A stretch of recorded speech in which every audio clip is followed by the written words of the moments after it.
Hey guys! Magluluto tayo ngayon ng pork empanada. Gagawin natin yung filling ng empanada o yung palaman, pati na rin yung dough.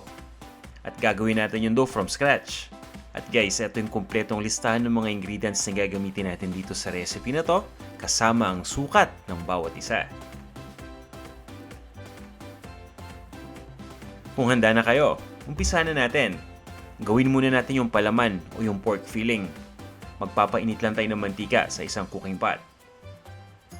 At pagkatapos ay ilalagay na natin dito yung ground pork o yung giniling na baboy.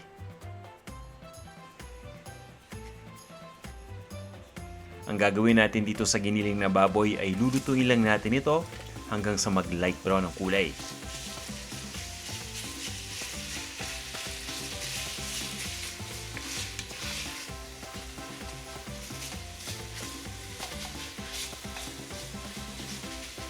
At kapag nag-light brown na yung kulay ng ground pork o ng giniling na baboy na katulad nito, pwede na tayong maglagay dito ng sibuyas.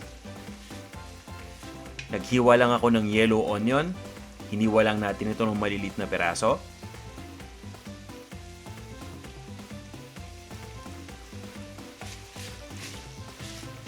Lulutuin lang natin ito hanggang sa tuluyan ng lumambot itong sibuyas.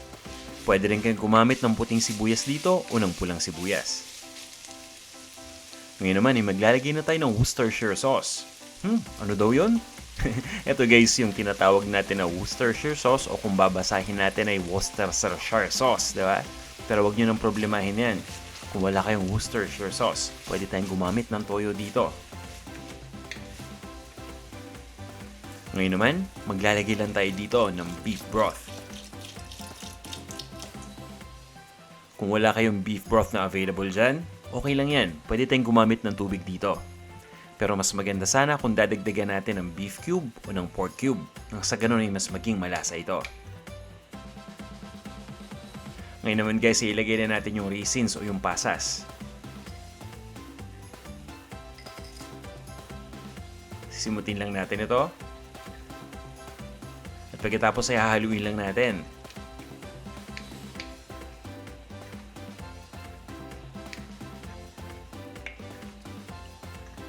Ngayon guys, tatakpan lang natin itong ating cooking pot at lulutuin lang natin in medium heat ng 10 to 12 minutes.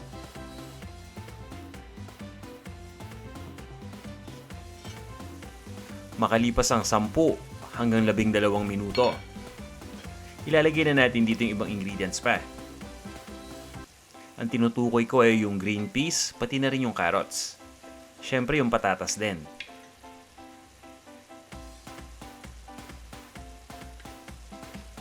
So, ito na yung ating carrots, pati yung ating green peas.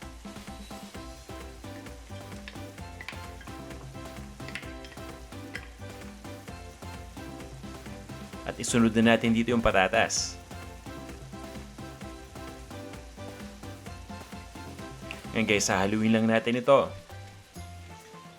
At pagkatapos, tatakpan natin ulit itong ating cooking pot. Lulutuin lang natin ito ng 5 hanggang 8 minuto.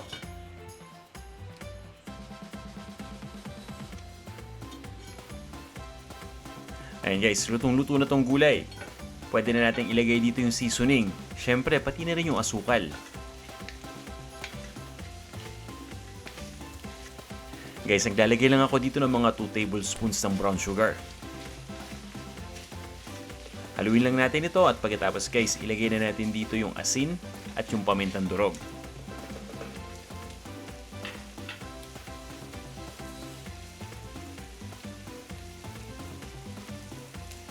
Ito na yung asin. At isunod na natin dito yung ground black pepper o yung pamintang durog. Haluin lang natin ito. At guys, lutuin lang natin ito ng 1 hanggang 2 minuto pa. Pagkatapos ay iset aside muna natin ito. Gawin na natin yung ating empanada dough. Guys, pagdating sa empanada dough, hindi natin gagawin yung ginawa natin dun sa ating chicken empanada video kung saan minano-mano natin. Nakakapagod kasi yun guys, no? Kapag mamano-manuhin natin yung paggawa ng dough. Papawisan na tayo nun guys, baka umalat pa tong ating empanada. Kaya ang gagawin natin ngayon, gagamit tayo ng tinatawag na food processor. At ang ginawa ko, inilagay ko lang yung mga harina dito. So kailangan lang natin mga 3 and 1/4 na cups ng harina dito, all-purpose flour, para klaro tayo doon. So guys, pagkalagay natin dito ng harina, ang gagawin ko ngayon ay maglalagay lang ako dito ng asin. Linisin lang natin ito, no? So yan, at asin na yung lalagay ko ngayon, susunod. Pagkalagay ng asin guys, tatakpan lang natin itong food processor at ipapulse na natin para ma-blend mabuti yung asin pati yung nilagay natin na harina.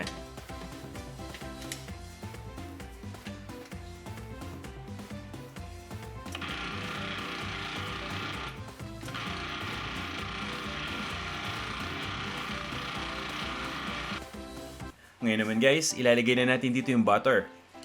Kailangan natin dito ng mga 1 cup na butter. 2 sticks ang katumbas niyan. I-divide lang natin itong butter sa pamamagitan ng paghihiwa dito ng maliliit na piraso. At pagkatapos yan guys, no, ilalagay natin yung butter dito sa ating food processor ng isa-isa habang pinapulse natin ito. Guys, kung wala kayong food processor, kailangan ninyo itong manu-manuhin. Pero may tool kayong pwedeng gamitin. Yan guys, pastry blender yung tawag dun sa tool na tinutukoy ko.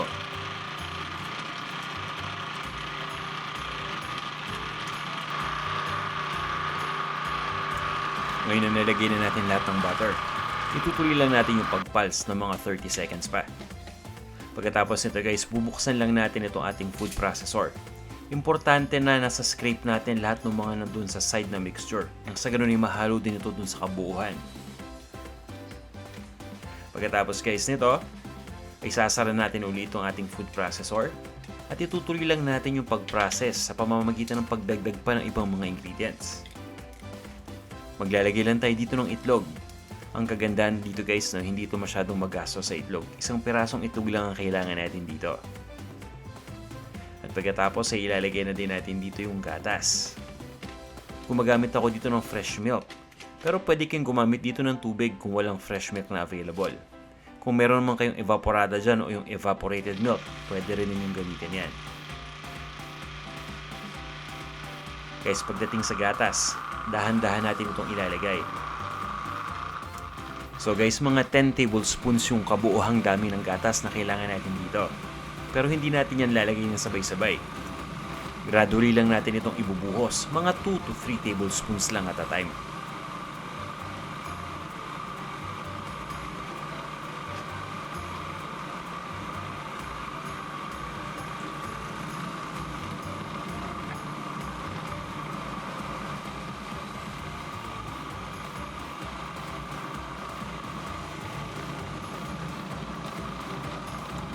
Ngayon na nilagay na natin lahat ng gatas.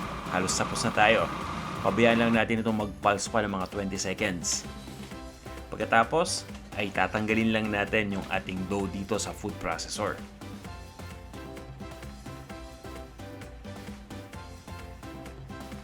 Ilalagay lang natin ito sa isang malinis na surface.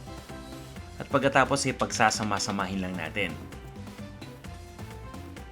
Ayan guys, pag napagsama na natin yung dough, ang gagawin natin, ihahatiin lang natin ito into 2 equal parts. Ginagawa natin yan para mas madali itong ma-handle. So kumbaga kalahati muna yung gagamitin natin, kapag naubos na, yung kalahati naman yung gagamitin natin. So gagawin lang natin itong korting bola at pagkatapos ay ipipress lang natin. At gagawin natin yung same step doon din sa pangalawang parte ng dough.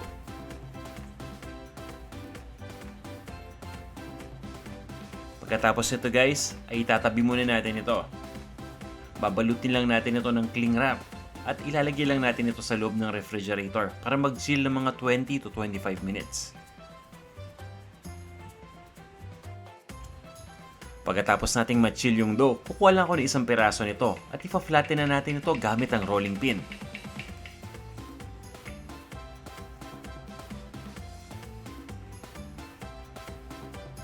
Siguraduhin lang natin na malinis yung surface na ginagamit natin at mas maganda kung magdadust lang tayo dito ng all-purpose flour nang sa ganun ay hindi ito maging madikit. Kapag na-flatten na natin yung dough, kukuha lang tayo ng isang molde. Kagaya nito guys, takip lang ito ng maliit na food processor. Pwede kayong gumamit dito ng maliit na bowl. And guys, ito na yung magiging wrapper ng empanada natin.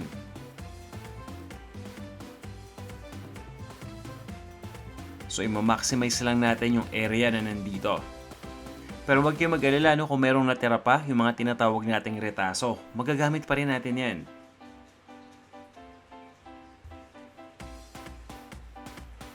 Ngayon guys, sa puntong ito, tatanggalin lang natin isa-isa itong ating empanada wrapper. At itatabi lang natin ito.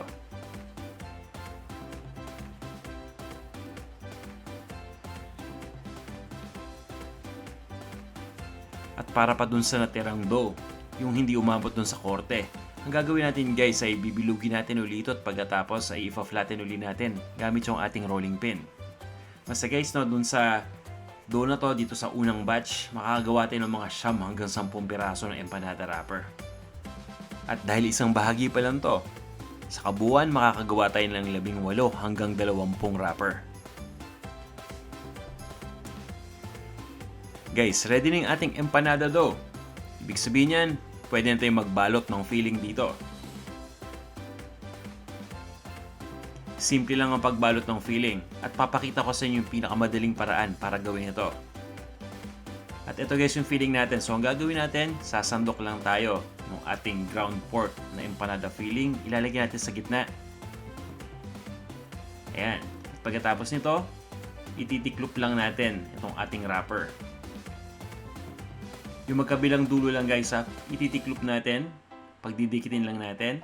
Ayan. At pagkatapos guys, ay ipipress lang natin ng ating daliri yung bawat sides. Siyempre guys, mag-a-apply tayo dito ng pressure para sigurado na magdikit yung dalawang bahagi.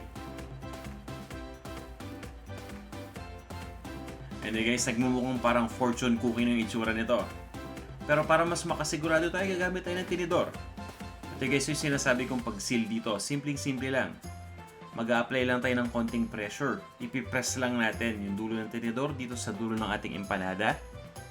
At ayan guys, secured na to. Diba? Simpleng-simple lang. Ulitin natin uli.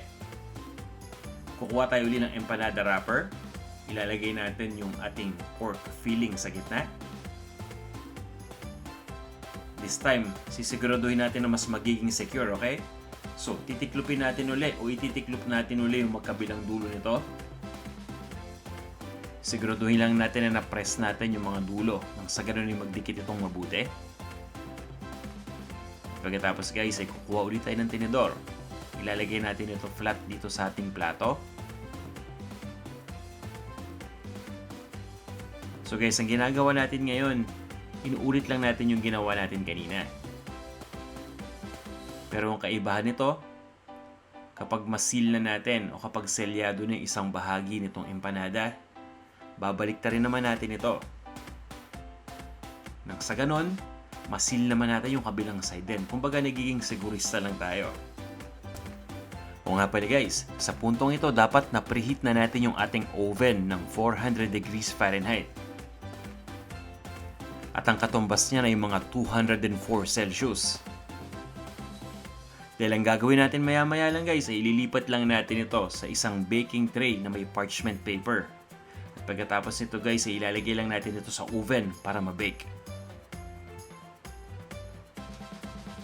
Ngayon guys, ready na tong ating pork empanada. Pwede na natin itong i-bake.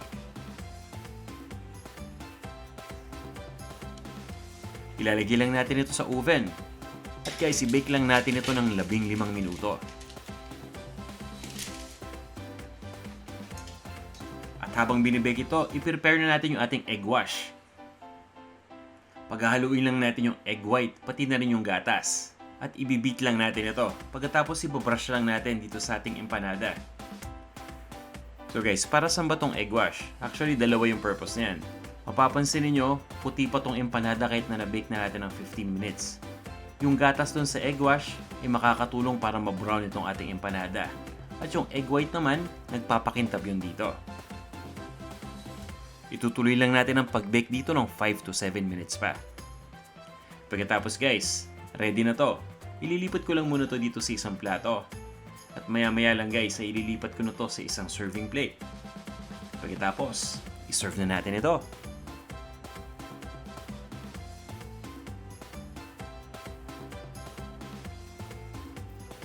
Guys, maraming salamat sa pag-nood nitong video. Sana'y may napulot kayo na bagong kaalaman. At kung nagustuhan niyo ito, baka pwede naman mag-request. Pahingi naman ng isang malupit na thumbs up dyan, mga Lodi.